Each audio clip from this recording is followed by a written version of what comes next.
Welcome to the Be Your Soul podcast. I'm your host, Sky Bradshaw. In today's episode, we discuss dreams as a tool for self-understanding, and each of the 3 segments expand on the topic. So be sure to listen through to the end for helpful tips, tools, and guidance on how to do the work. In the Skylight segment of today's show, we talk with Dream Circle facilitators, Katie Southard and Rebecca Jackson Aydelette.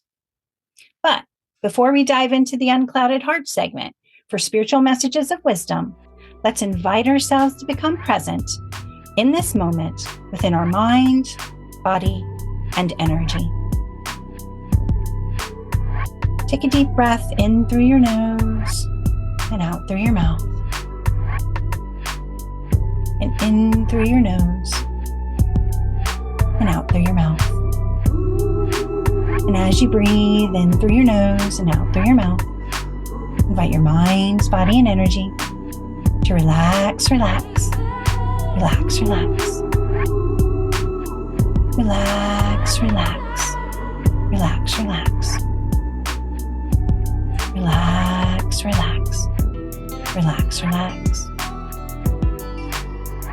And as we move into this space of complete relaxation, we open up our energies to the ancestors, loved ones, and friends to come together today to heal and guide us and lift us to the highest version of ourselves in the light of the universe, so we may hear what we need to hear, know what we need to know, connect how we need to connect, and be what we need to be for our highest and best good and the highest and best good of all involved as we open up space to give and receive. Dreams as a tool for self-understanding. Our dreams are so much more than mere nighttime wanderings. They are sacred journeys with profound energetic purposes. Each dream serves as a bridge between our conscious mind and the soul's deepest truths, offering us the chance to cleanse, to heal, and to connect. By understanding the spiritual essence of our dreams and tuning into their energy, we unlock a key component of our intuitions. Not all dreams are random. Some can be divine messages guiding us back to our inner wisdom and helping us release what no longer aligns with our highest self. Dreams reflect the harmonious trilogy between mind, body, and energy, and bring forward insights into these different aspects of our being. Mental and emotional dreams serve as mirrors, showing us analogies and symbols that help us process our thoughts and emotions. They guide us in releasing emotional baggage and offer clarity for our understanding of our mental patterns. Then there are physical dreams, which are often influenced by our environment, what we eat, watch, or engage in before we sleep. These dreams are responses to the physical body, a direct reflection of what we've experienced during the day. Lastly, the most profound are the energetic dreams, emerging from the deepest part of the soul. These dreams often come from higher sources, like ancestors or spirit guides, or our soul self, to realign us with our intuitions. They tend to be vivid and recurring, filled with spiritual symbolism, guiding us towards our true path. Each type of dream is a gift, offering a unique glimpse into the different layers of our existence. In the quiet stillness of our dreams, spirit guides, ancestors, and our higher selves come close, offering gentle messages of guidance. It is in this dream state that we can feel their presence more intimately. These dreams aren't just random. They are sacred conversations with the divine, an invitation to listen to the wisdom of the universe. And sometimes our soul ventures even further, beyond this realm, into the astral planes, where we receive healing and insight. It is there that we reconnect with the truth of who we are, beyond the limits of our physical form. As you dream, your energy expands beyond the self, merging with the collective flow of the universe. In this space of oneness, dreams reveal not just personal truths, but universal wisdoms, reminding us of our interconnectedness with all that exists. They are cosmic notes from the universe, calling us to pay attention, to align with our highest purpose, and to trust in the journey of becoming.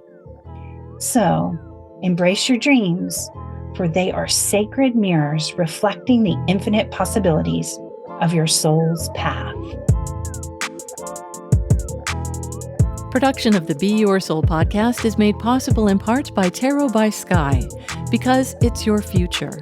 Tarot by Sky offers intuitive tarot and energy healing sessions, as well as life coaching, classes, spiritual guidance, and more. Offering sessions via Zoom, email, phone, or in the office in Greensboro, North Carolina, Sky is ready to help you turn change into growth.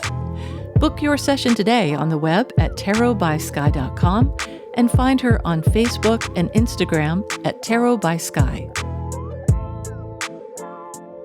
Today, we're here to talk about dreams as a tool for self-understanding with Katie Southard and Rebecca Jackson Aydelette, two incredible guides facilitating a twice-monthly dream circle in Greensboro, North Carolina.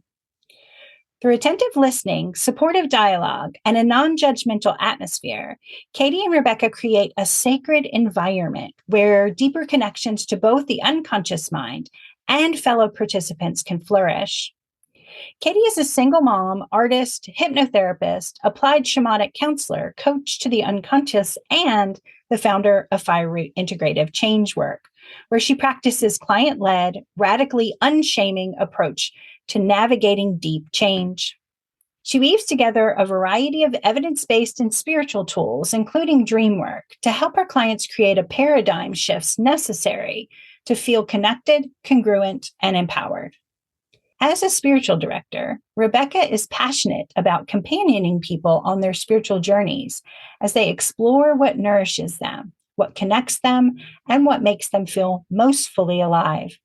She supports clients remembering and remembering their true selves through focusing, Reiki, aromatherapy, soul collage, journaling, and the labyrinth. Together, they are literally the dream team. Welcome. I am so glad to have you both on the show today. Thank you for that. So excited to be here. Yeah. Yeah, me too. So I think that dreams are food of the soul. While there are lots of types of dreams and even more ways to interpret them, I feel like they play a vital role in self-discovery and in stimulating personal healing. Is this something that you guys work with and how you're doing it? Is it a belief process of yours? And how do you think that dreams reflect aspects of ourselves that we might not see in waking life? Well, Katie, I'll start. I wholeheartedly believe that dreams are, they're the soul's language. They're kind of the vehicle for bringing the unknown into the known. So the unconscious into consciousness. And they're beautiful, and they're so multi-layered and multifaceted. You can take it as just a story that came to you in the middle of the night, or you can take it down deeper and deeper and deeper. Mm-hmm. And not only that, dreams are they're for not only the dreamer, but for the collective. And that's kind of the magic that happens in Dream Circle. I see dreams as a universal language that all humans share. Like, research has been done that we all dream. Even if you don't remember your dreams, you're dreaming. And dreams, like Rebecca said, they have layers of meaning. And that when we share them in Dream Circle, especially in that format, it's an opportunity to connect and communicate with others in a different way, a way that we have since, enlightenment basically have been steered away from, or it's been marginalized, like dealing with like that felt sense of just the irrational and that other world that exists outside of ourselves that we can communicate with and interact with, and sharing that our dreams with others is a way of sharing, like, not just of self-growth and understanding ourselves more, but sharing our medicine with others in a way that is beyond the rational. And like, there's no right or wrong way to dream. It's just powerful, right? Yeah. I know in my life, dreams have been a really impactful motivator for spiritual change or letting me get to know myself. And, in early life, dreams really formulated my direction of how I moved forward. But I didn't have a sounding board. I didn't have a community. I couldn't go to my mother and say, oh, I had this dream, like, it really felt like this, like, oh, I feel called to do that. And, it was more like, stop with your active imagination, and I'm like, okay. And so it took me a long time to be able to really realize the layers of dreaming and the impacts that it had in my world. One of the most intense impacts was when I was having spiritual dreams and not knowing what they were, and finally, found myself guided to a particular place. And, now having had that experience and having trusted that experience, sometimes too many coincidences create a non-coincidence. And so, like realizing that was what was going on, I can have much more trust and faith in the dreaming process because it's really just me. Like, it's me and the layers of my unconscious and spiritual connection and all of those layers of me kind of opening up during a particular time. And so, that helps breed self-trust, but it also like makes me recognize, I can listen to myself by listening to my dreams. Which is so important. We're trained away from our connection with ourselves, right? And so being able to kind of reclaim that connection is so big. It's so important. And I think because you guys are doing it in a community environment, then one of the things that is really supportive is understanding you are not alone. Others are having the same experience as you. And, when you go into those deeper, intimate spaces of your dream self and then are vulnerable and open up and realize, you're not weird, nobody's judging you, those sorts of things, it gives a great permission to just be. It takes imagination to create change and to learn, right? So engaging with the imagination in that way, like through dreams, because they are so illogical and irrational and crazy seeming, that people have a really hard time accessing the meaning, because that process of accessing meaning through story, through mythology, through all that has been stripped away from our culture. So I see Dream Circle as a way of like rebuilding or reclaiming, but also building that culture where like we value people's imagination, we value dreaming, and we see how when you hear someone else's dream in a Dream Circle, someone shares their dream and we each try it on as if it's our own dream, and we actively imagine into that dream as if it is our own. And the dreamer just kind of steps aside and listens as each person tries on the dream. And it's really a beautiful process to see how each person steps into it. And it's really connective, and since dreams do come from the unconscious, inherently, they're telling us stuff that we don't already know. So you can work with your own dreams, but it is really helpful to bounce them off of other people, because other people can see things you can't, because your conscious mind is actively steering you away from things that might be confusing or overwhelming or that logic base to and rationality to the conscious mind. But the unconscious is taking in millions of bits of information every second, where our conscious mind is only taking in 7 to 9 pieces of information at any given time. And so all that information is coming in and being processed, but we're unaware of most of it. So the more that we can bring that practice into our lives of wandering into those other realms, then we can really bring to consciousness patterns and experiences that might be causing inner conflict or might be challenging some rigid beliefs that we might have or inherited, and can create more peace within ourselves. And also that ripples out, right? So that's the goal of Dream Circle, I feel like, is definitely helping each individual, but creating a space where we can all explore and practice a different way of being together. Yeah. I like to remind people the conscious mind is usually focusing on the leaves of the tree, and the unconscious mind is often the trunk, but the roots is the soul self. And so dreams really get us down into the roots and the trunk, so we can see the wholeness of things versus what the distracted conscious mind is trying to look at. Yeah. I like that metaphor.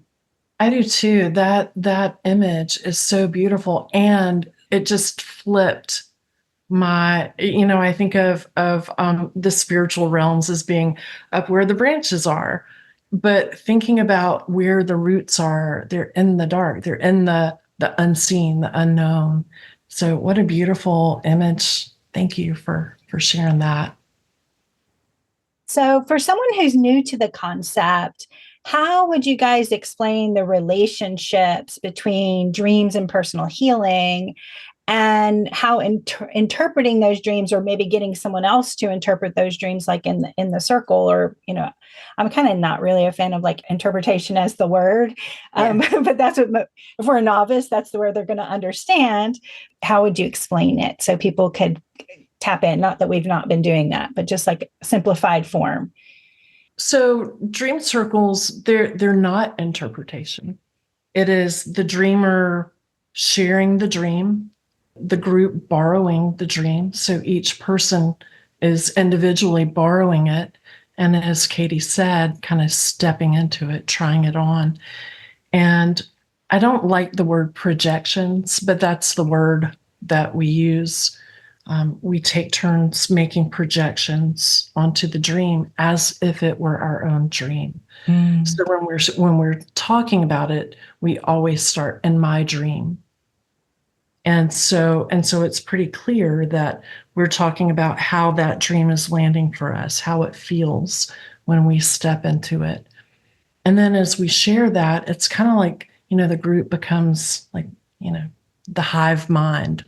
As I'm saying something, it might bring up something for somebody else in the group that they haven't thought of. So they'll share, well, in my dream.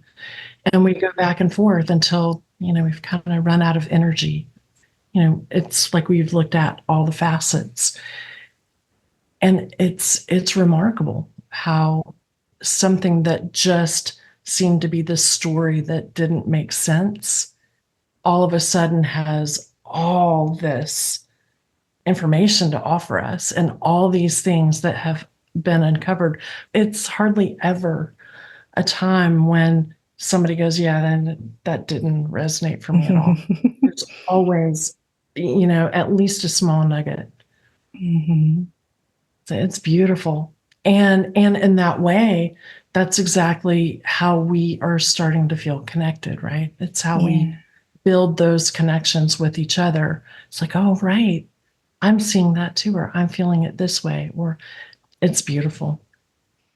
If you guys had to give an elevator pitch to somebody to convince them to pay attention to their dreams, what would you say to somebody to say dreams are really important because real fast pitch?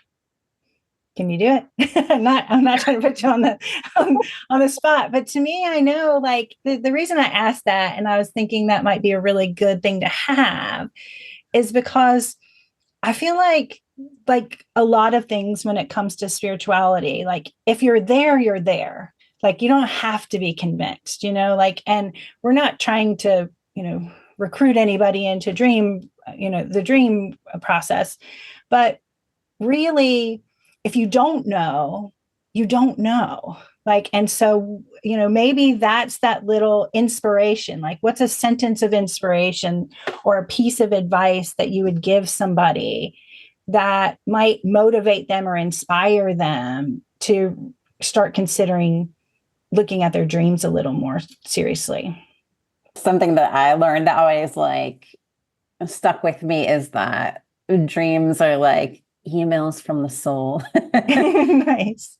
Which is kind of a cheesy way of putting it, but I feel like it's really true. And there's just so much rich information that has clues to the intelligence of our own system and how we're processing the environment around us and what influence it's having on us as individuals and also the collective. I mean, I keep coming back to that because I feel like a lot of in the self-help healing world, there's a lot of emphasis on doing your work, and healing and that, and it's a ongoing process and that, but there's also that part where like there's a lot of shoulds and that don't necessarily apply to every person. And I know for myself anyway, there's a time where it's like, I felt like I was always needing to heal something and that I could never get to that place. And I feel like dreams help understand where we are on our journey and can help ground us into who we truly are beyond the constructs of, a lot of the internalized oppressive structures that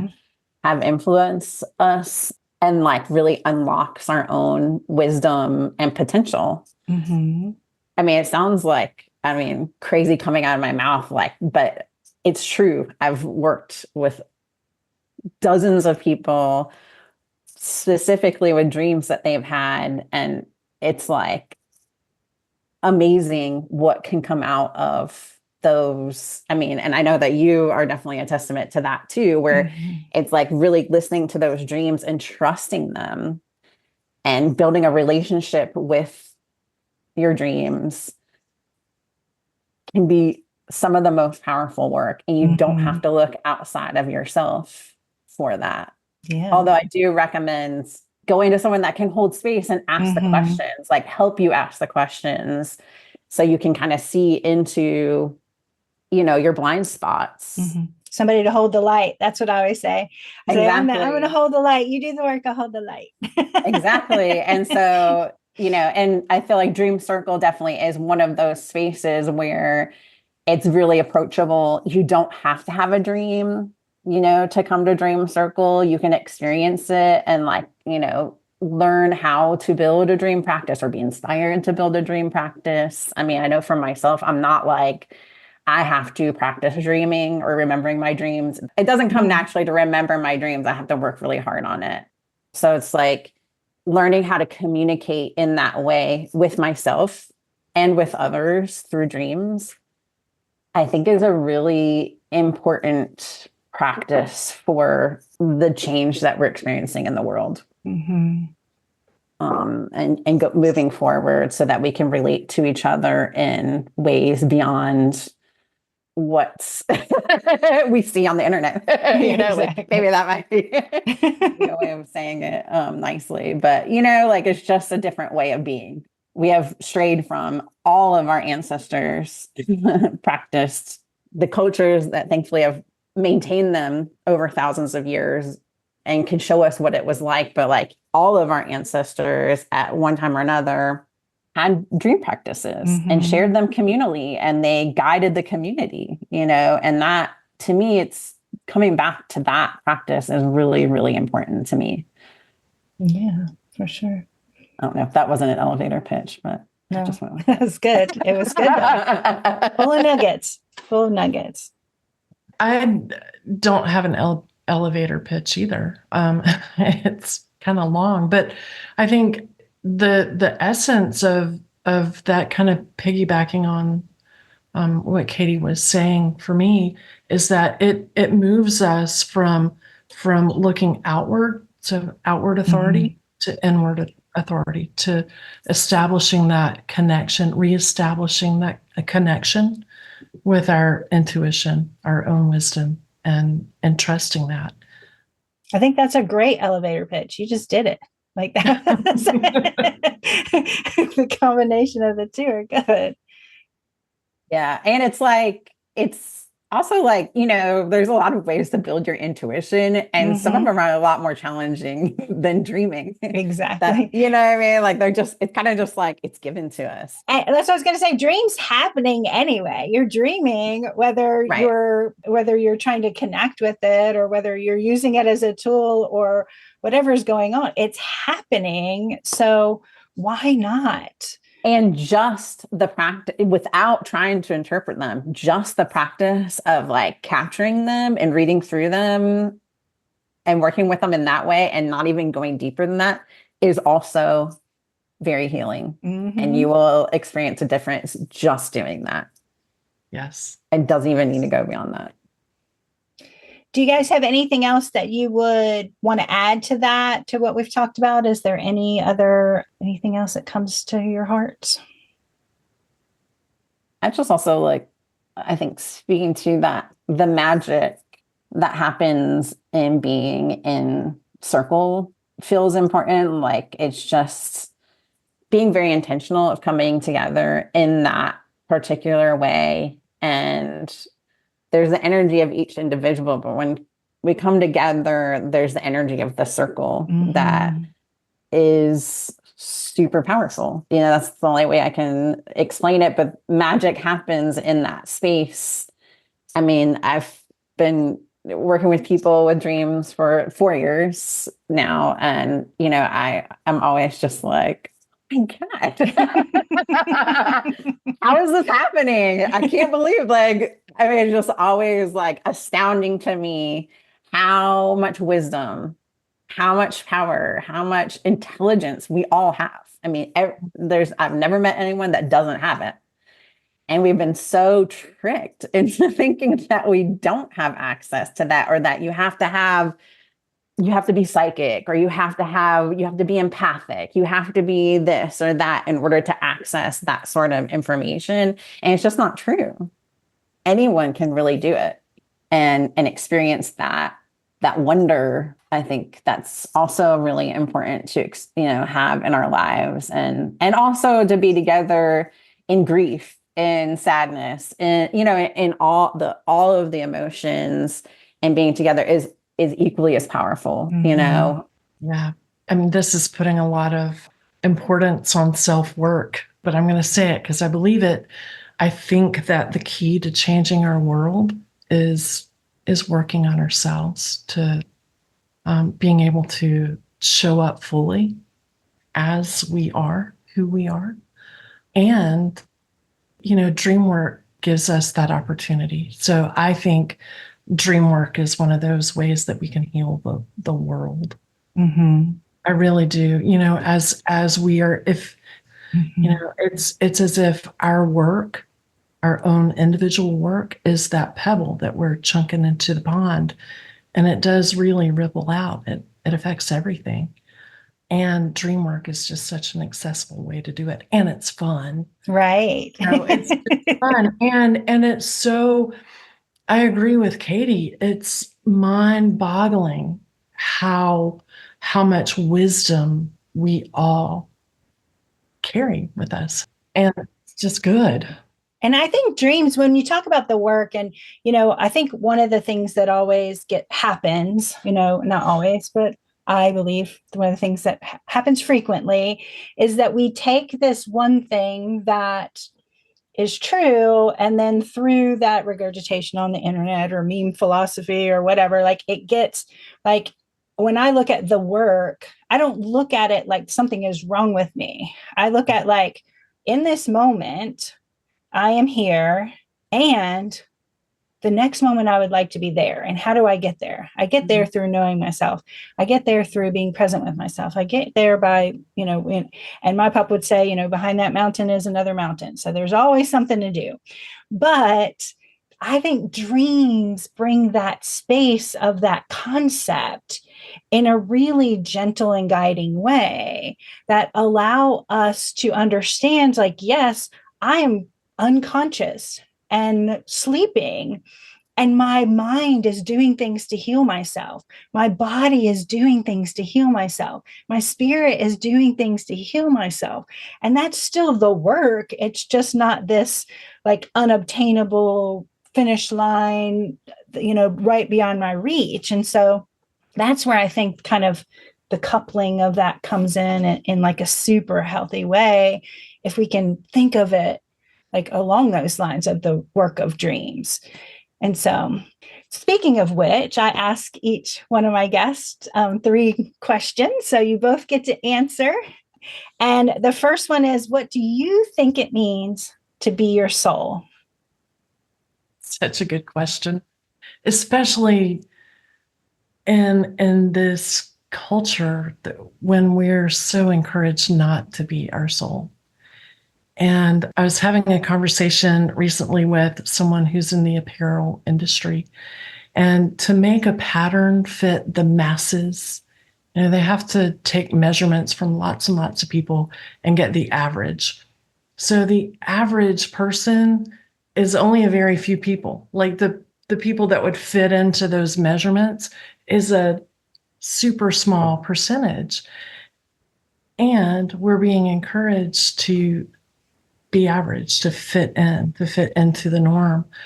So I don't know, to me, being my soul is not fitting in. It's figuring out how I don't fit in and celebrating that and honoring it and, trusting that that's the way to be in my gifts. The more I know, the more I learn, I think the simpler it becomes, but it's definitely like a balance between being fully here as a human and experiencing this precious life for all that it's worth and working out my karma, all that kind of fun stuff. And also remembering that I am more than this life as well, and being a human and being like a part of this earth ecosystem and wondering what that means always and being present with that, to me, is where I'm at with being my soul. I love that. Ask me next week. Well, that wraps into the second question, which is, what do you do every day, no matter what, to get your self-care in? I rebel against the idea of routines so much, and I thrive on them. So for me, it's really like slowing down and making sure I've got enough water and, coming back to the journal. I haven't journaled much at all this whole calendar year. And it's been such an important part of processing the work for me. Yeah. So it's back to basics. Nothing fancy here. I love that. Yeah. I'm a single mother. I unschooled my child. I took him out. He is neurodivergent and went through burnout. And I also realized that I have a tendency to burn out. And that's kind of what has led me on this whole journey of becoming a change worker. So I'm a little resistant to like, what do you do every day for self-care? Because as a mother, that's pretty much impossible. Like I always need to put my child first, and that's the reality of the situation. And it is for a lot of moms. And so to me, like that's part of like the unshaming work that I do is that if you can't do self-care every day, it doesn't mean there's a problem. I do believe in having a practice.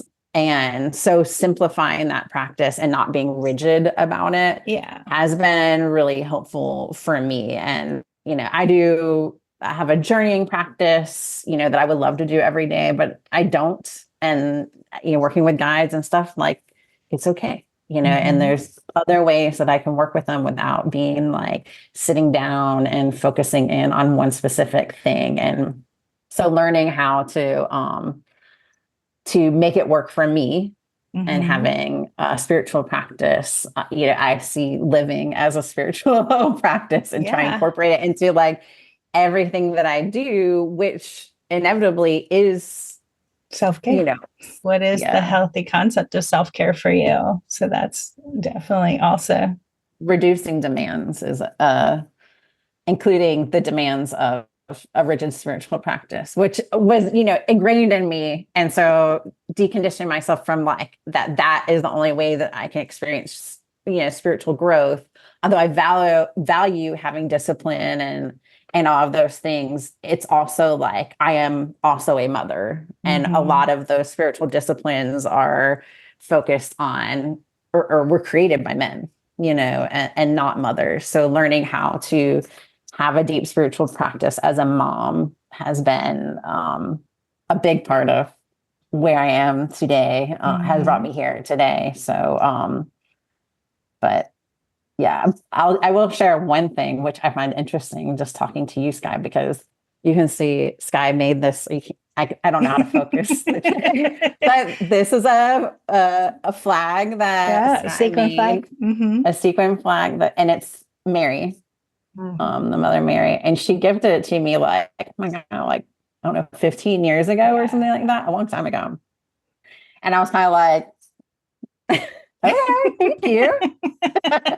But interestingly enough, I started practicing the Hail Mary and reclaiming that practice and working with her particularly.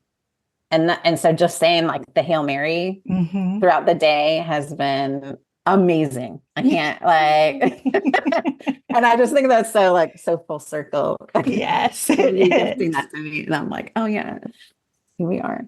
So that has been. I love. That makes me happy. Thank you. Beautiful. Centered and balanced. What does that feel like for you guys? Well, for me, it's not something that I practice getting to. It's not something I set out to be. I know I'm there when I am fully present.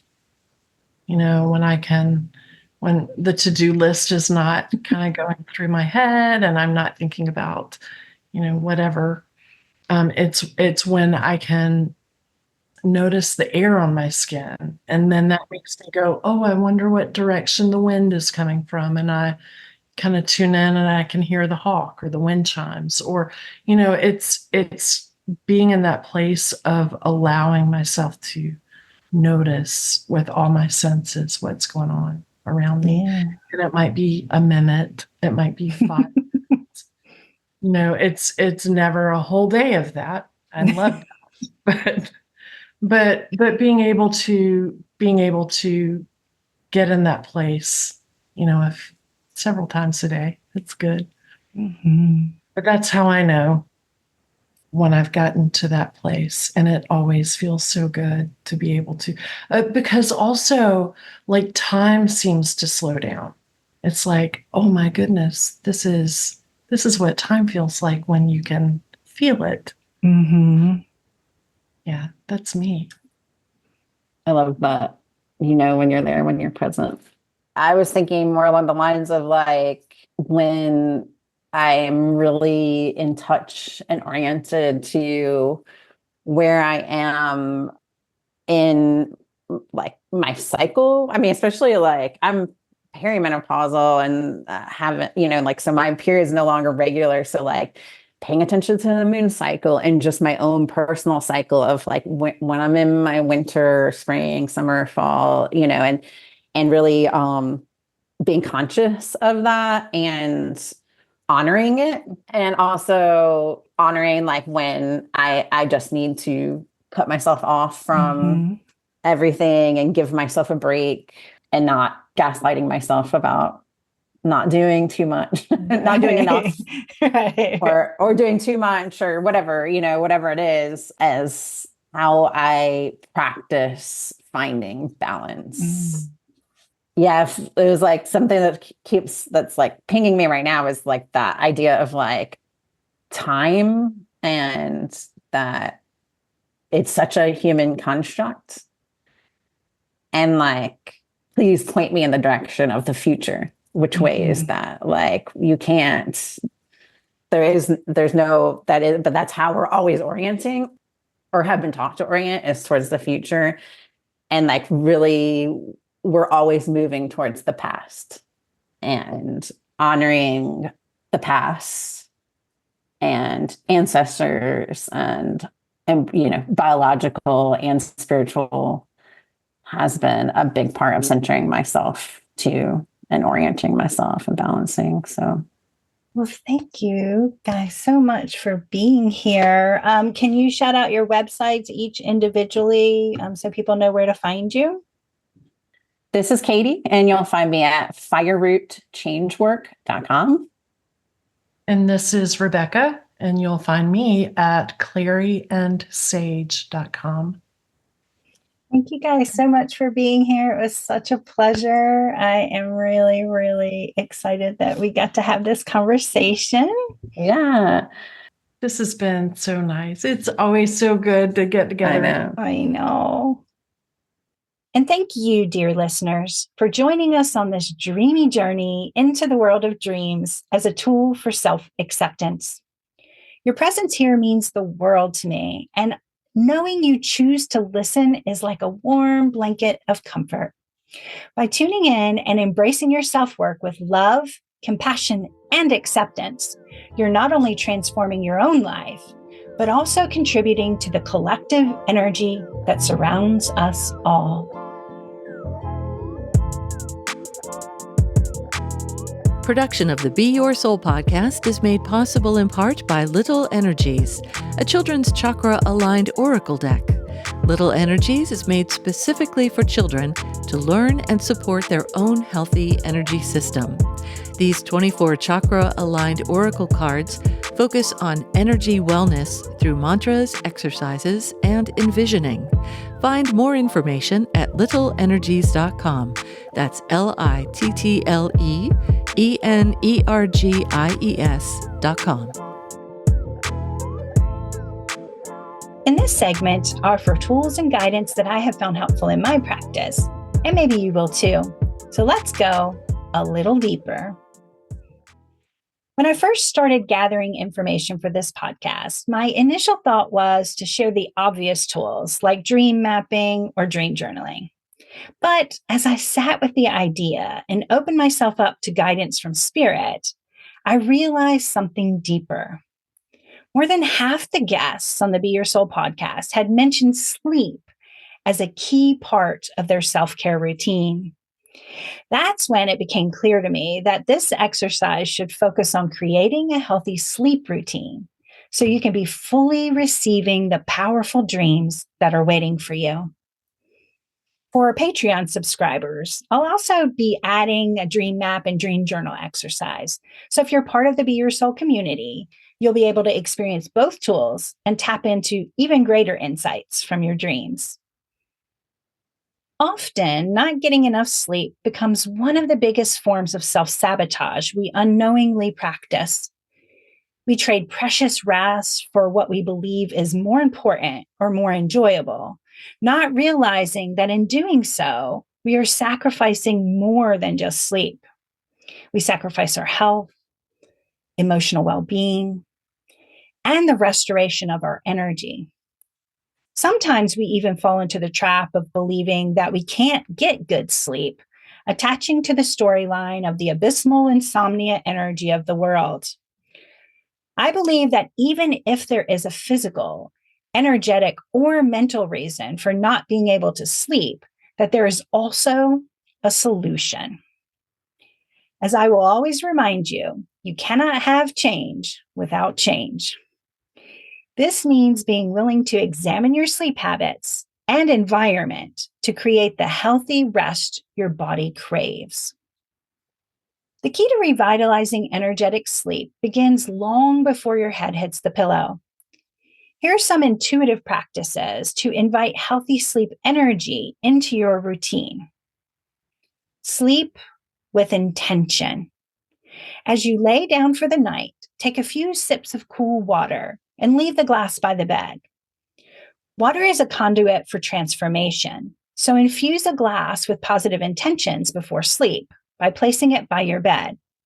Then, drink it upon waking to absorb the physical, emotional, and energetic benefits of this blessed water. When you settle in, take some deep cleansing breaths, allowing your body to fully relax. Imagine any stress or lingering thoughts floating out of your system and away from you in bubbles, bursting as the universe transmutes them into white light. Affirm your intention for a restful sleep. I let go of today. I release anything that is not mine. I allow space for what is and invite it to stay only as long as it is meant to. I breathe the energy of the universe through my body and allow myself to recharge. I exhale anything that is not mine. It may take a couple days for your body to get used to this peaceful practice of gliding gently into sleep. But before you know it, you'll be in the world of dreams. Then, when the day begins, wake up with grace. Before jumping into action, mindfully take a few breaths, feeling the energy flowing through your body. As you open your eyes, tune into your third eye, inviting it to stay aligned and in tune with your waking consciousness. Affirm your connection. Right now, I connect fully to my being. I am safe. I am strong. I am calm. I am loved. I am heard. I am wise. I am whole. I am connected. Just as you hydrate as you go to bed, do so on waking. Drink the blessed water from the night before with gratitude for it starting your day in a balanced and connected way. Now, you didn't think I'd forget about our trusty journal and my favorite way to do the work, did you? As you're going through these 21 days that it takes to create this habit, we're going to map our sleep patterns and compare them with your nightly routines. Observe the 2 hours before bed. What time are you going to sleep? Are electronics, food, or other environmental factors influencing your rest? How is your emotional state before bed? Was there spicy food or a night on the town involved? Log these details in a journal and reflect upon waking. Was your sleep solid and rejuvenating or fragmented with periods of waking? How many hours of sleep did you get? Did you wake feeling at rest? By mindfully tracking your habits and experiences, you will gain clarity on what adjustments are needed. Then you can create a healthier sleep routine to instill a sustainable and lasting sleep habit. Creating a habit in this area will support a life with healthy sleep. Once you find yourself relaxing in, embracing the world of sleep, rising into the world of dreams, and coming back to your awakened state with all that you needed from those spaces, then you can begin dream journaling or dream mapping. Sleep is the nutrient that nourishes our being, while dreams are the food of the soul, serving up intuition's finest feasts. I hope you try out this practice, and I will see you in the world of dreams. May you be well. May you find peace. May you be blessed, and may you feel whole. If this exercise resonated with you, take your journey deeper by joining us on Patreon. As part of the Be Your Soul community, you'll gain exclusive access to content that dives into the energy system, spiritual growth, and practical applications in real life. By becoming a patron, you support our work and unlock additional resources designed to help you fully embody your soul. For quick access to Patreon, our podcast episodes, our YouTube channel, and more, visit our website at beyoursoul.org.